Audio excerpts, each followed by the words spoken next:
ఓహో తాపత్రయ పడిపోతే ఎవడూ పట్టించుకోడు. కొడుకు ఆరోగ్యం గురించి వాడు చెడు తిరుగులు తిరుగుతున్నాడు, దాని గురించి తల్లిదండ్రులు వెర్రి తాపత్రయం పడిపోతుంటే వాడు ఏమనుకుంటాడంటే పట్టించుకోడు. పైగా అది ఒక రకమైన బ్లాక్మెయిలింగ్ ధోరణిలో మాట్లాడతాడు.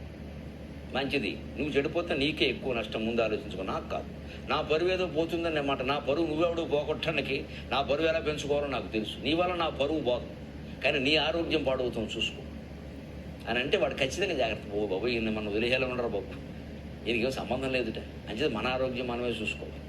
ఎందుకంటే నువ్వు ఇలా చేయడం వల్ల నా పరువు పోతుంది, 10 మంది నా దగ్గరికి వచ్చి మీ వాడు ఇలా అంటున్నారంటే ఆయన వాడు ఏమనుకుంటాడంటే వెంటనే కొడుకైనా సరే ఓ ఈయన్ని బాధ పెట్టాలంటే ఇది ఒక ఉపాయమైన పరువు పోయే పనులు కొన్ని చేయాలి, నేను కావాలని చేస్తాను. నువ్వు చేసే పనుల వల్ల ఎట్టి పరిస్థితుల్లో నా పరువు పోదు. నువ్వు నన్ను బాధ పెట్టలేవు, నిన్ను బాధ పెడుతున్నావు, ఆలోచించుకో. నిన్ను నువ్వే బాధ పెట్టుకో అంటే వాడు ఖచ్చితంగా మానేస్తాడు. ఆ విషయం మనం స్పష్టంగా చెప్పాలి, అదే ధోరణితో ఉండాలి. నీకు వైద్యం చేయించాలి కాబట్టి చేయిస్తున్నాం, అంతేగాని మాకు నీ మీద ఏం ప్రత్యేకమైన ప్రేమ లేదు. ఇది మా కర్తవ్యం కాబట్టి చేయిస్తున్నాం. రోడ్డు మీద ఉంటే నీ పరిస్థితి ఏంటో ఆలోచించుకో అంటే ఒక్కసారి ఆలోచించకుండా మరోసారి చేయడు. ఈ భావన కలిగేలా మన మాటలు ఉండాలి అంటే మనం ఎంత గట్టిగా ఉండాలి, ప్రపంచమంతా